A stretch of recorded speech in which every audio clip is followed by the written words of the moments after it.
Hello বন্ধুরা, কেমন আছো তোমরা সবাই? আশা করি ভালো আছো, আর আমিও ভালো আছি। চলে এলাম আরেকটা নতুন রেসিপির সাথে। আজকে আমি তোমাদের সাথে শেয়ার করব আলু আর ফুলকপির নিরামিষ রেসিপি। তোমাদের বাড়িতে যেদিন নিরামিষ থাকবে এভাবে একবার ট্রাই করতে পারো, আশা করি তোমাদেরও অনেক ভালো লাগবে। তো বন্ধুরা চলো ভিডিওটা শুরু করি। তো দেখো, রান্নাটা করার জন্য এখানে আমি ফুলকপি নিয়েছি। ফুলকপিটা আমি ভালো করে গরম জল দিয়ে ধুয়ে নিয়েছি, সাথে বড় বড় করে কেটে নিয়েছি আলু, আর সাথে নিয়েছি গাজর। পেস্টটা যে দেখছো এটা হচ্ছে আদা আর জিরের পেস্ট, আর সাথে দুটো কাঁচা লঙ্কাও নিয়েছি। চুলোর মধ্যে কড়াই বসিয়ে দিয়েছি, কড়াইটা ভালো করে গরম হয়ে গেছে। তারপর পরিমাণ মতো দিয়ে দিলাম সাদা তেল। আর তোমরা এই রান্নাটা করার সময় সাদা তেলটা ব্যবহার করো, এই রান্নাতে সাদা তেলটা কিন্তু বেশি ভালো লাগে। তো তেলটা গরম হয়ে গেছে, এখন আমি দিয়ে দিচ্ছি আলু আর কেটে রাখা গাজরের টুকরোগুলো। এগুলো কিন্তু লবণ আর হলুদের সাথে খুব সুন্দর করে ভেজে নেব। এখন আমি দিয়ে দিচ্ছি পরিমাণ মতো হলুদ, স্বাদ মতো লবণ। দেওয়ার পরে এগুলো কিন্তু আমি সুন্দর করে ভেজে নেব।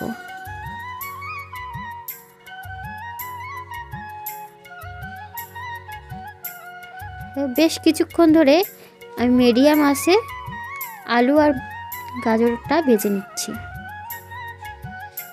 আলু আর গাজরটা কিন্তু সুন্দর করে ভাজা হয়ে গেছে, তাই আমি নামিয়ে নিলাম। নেওয়ার পরে এখন দেখো ফুলকপিটা দিয়ে দিয়েছি। সেমভাবে ফুলকপিটাও ভেজে নেব।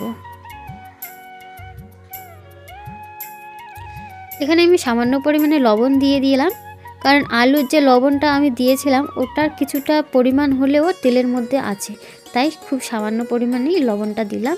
আর সাথে দিয়ে দিলাম পরিমাণ মতো হলুদ। এভাবে কিছুক্ষণ ধরে উল্টে পাল্টে ভালো করে ফুলকপিগুলো ভেজে নিতে হবে। তো দেখো আমি কিন্তু অনবরত নেড়েই চলেছি, যাতে চারপাশটাই সমানভাবে ভাজা হয়ে যায়। তো দেখো ফুলকপিটা কিন্তু সুন্দর করে ভাজা হয়ে গেছে, তাই আমি নামিয়ে নিলাম। আমি সামান্য পরিমাণে আবার একটু তেল দিয়ে নিলাম বাকি রান্নাটা করার জন্য, আর সাথে দিয়ে দিলাম দালচিনি আর লবঙ্গ, সাথে দুটো তেজপাতাও দিয়ে দিচ্ছি। আর এখন আমি দিয়ে দিচ্ছি সামান্য পরিমাণে পাঁচফোড়ন। তো দেখো ফোড়নটা কিন্তু হয়ে গেছে, তাই এখন আমি দিয়ে দিচ্ছি আদা আর জিরের যে পেস্টটা করে রেখেছিলাম সেই পেস্টটা আমি এখন দিয়ে দিচ্ছি। মশলার পেস্টটা দিয়ে দিয়েছি। দেওয়ার পরে দেখো অনবরত এভাবেই নেড়ে যাব যাতে কড়ার মধ্যে না লাগে। আর এ পর্যায়ে আমি কিন্তু চুলোর আঁচটা মিডিয়াম টু লোয়ে রেখেছি। একদম হালকা আছে ভাজতে হবে মশলাটাকে। দেখো আমি কিন্তু এখানে এখনো লবণ আর হলুদ ব্যবহার করিনি। লবণ লাস্টের দিকে সামান্য ব্যবহার করব, কিন্তু হলুদ ব্যবহার করব না, কারণ অলরেডি আমি দুবার হলুদ ব্যবহার করে নিয়েছি, তাই আর হলুদ ব্যবহার করব। এখানে এখন আমি দিয়ে দিলাম কাঁচা লঙ্কা আর সাথে একটু শুকনো লঙ্কার গুঁড়ো। মশলাটা কিন্তু খুব ভালো করে ভাজা হয়ে গেছে। আর এখন আমি সামান্য পরিমাণে দিয়ে দিচ্ছি একটু চিনি। দেখো 6-7 দানা হবে হয়তো। তো দেখো মশলাটা কিন্তু খুব ভালো করে ভাজা হয়ে গেছে, তাই এখন আমি জল দিয়ে নিচ্ছি। আর জলটা ফুটে উঠলেই কিন্তু আমি ফুলকপি আর ভেজে রাখা সবজিগুলো দিয়ে দেব।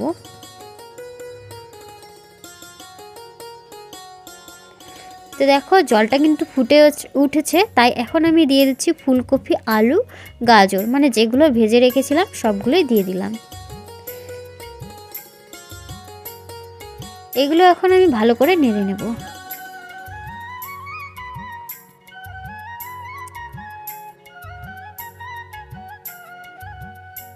আমি যেহেতু মশলাটাতে আর হলুদ ব্যবহার করিনি, সেজন্য কিন্তু একটু কালো হয়ে গেছে, কিন্তু সেটা কিন্তু আর পরের দিকে থাকবে না, এটা কিন্তু ঠিক হয়ে যাবে। মশলাটা একটু কালো দেখা যাচ্ছে ঠিকই, রান্নাটা শেষে সব ঠিক হয়ে যাবে। এখন আমি সবজিটা ভালো করে কষিয়ে নেব। কষা হয়ে গেলে আমি জল দিয়ে দেবো সিদ্ধর জন্য। তো দেখো আমি এখন পরিমাণ মতো জল দিয়ে দিচ্ছি, কারণ সবজিটা কষানো ভাজা হয়ে গেছে ঠিকই, কিন্তু সেদ্ধ হয়নি এখনও। তো সেই পরিমাণ মতো আমি জল দিয়ে দিলাম। জল দেওয়ার পরে আমি দিয়ে দিলাম ঢাকা, যাতে সবজিটা আরও তাড়াতাড়ি সিদ্ধ হয়ে যায়। তো বন্ধুরা আমি কিছুক্ষণ পরে ঢাকাটা খুলে নিয়ে আবার নেড়ে নেব।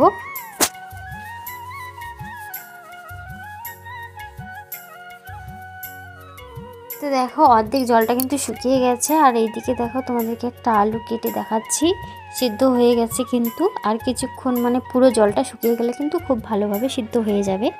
তো আমি আবারও ঢাকা দিয়ে দিচ্ছি। তো বন্ধুরা দেখো পুরো জলটা কিন্তু শুকিয়ে গেছে, তাই আমি ঢাকাটা খুলে নিয়ে আবার নাড়া শুরু করব। আর দেখো এভাবে কিন্তু আমি কিছুক্ষণ নাড়াচাড়া করেই জল দিয়ে দেবো ঝোলের জন্য। আর আমার লাস্টের দিকে মনে হলো যে লবণ একটু কম হতে পারে, কারণ এটাতে আমি পাতলা ঝোল করব। আর মশলাটাতে আমি কোনো লবণ ব্যবহার করিনি, ভাজাটাতে যা করেছিলাম তাই। তো লাস্টের দিকে আমার মনে হলো যে একটু লবণ ব্যবহার করা দরকার, তাই আমি একটু লবণ দিয়ে নিলাম। তো দেখো সবজিটা কিন্তু খুব সুন্দর করে কষানো হয়ে গেছে, তাই আমি এখন ঝোলের জন্য জল দিয়ে নিচ্ছি। বেশ কিছুটা পরিমাণেই জল দিলাম, কারণ আমি পাতলা ঝোল করব তাই। তোমাদের বাড়িতে যেদিন নিরামিষ থাকে এইভাবেই রান্না করে দেখতে পারো একদিন, আশা করি তোমাদের ভালো লাগবে। তো বন্ধুরা এখন আমার রান্নাটা কমপ্লিট হয়ে গেল, তাই আমি এখন নামিয়ে নিব। তার আগে গরম মশলার গুঁড়ো দিয়ে ভালো করে সবজিটা নেড়ে নেব, তোমাদেরকে এখন সার্ভ করে দেখাবো। তো বন্ধুরা এই যে দেখো আমার সম্পূর্ণ নিরামিষভাবে আলু আর ফুলকপির রেসিপি কেমন লাগলো আজকে তোমাদের অবশ্যই জানাবে কমেন্টের মাধ্যমে। তোমাদের কমেন্টের অপেক্ষায় রইলাম। দেখতে যতটা লোভনীয় হয়েছে, খেতেও কিন্তু অনেক সুস্বাদু হয়েছিল, অনেক টেস্টি হয়েছিল। তোমাদের বাড়িতে যেদিন নিরামিষ থাকবে বা এরকম করে খেতে ইচ্ছে করবে, অবশ্যই খেয়ে দেখো, অনেক ভালো লাগবে। আজকের ভিডিওটা এ পর্যন্ত, দেখা হবে কোনো ব্লগ ভিডিওর সাথে বা রান্নার রেসিপির সাথে। ততক্ষণ পর্যন্ত তোমরা সবাই ভালো থেকো, সুস্থ থেকো, টাটা বাই।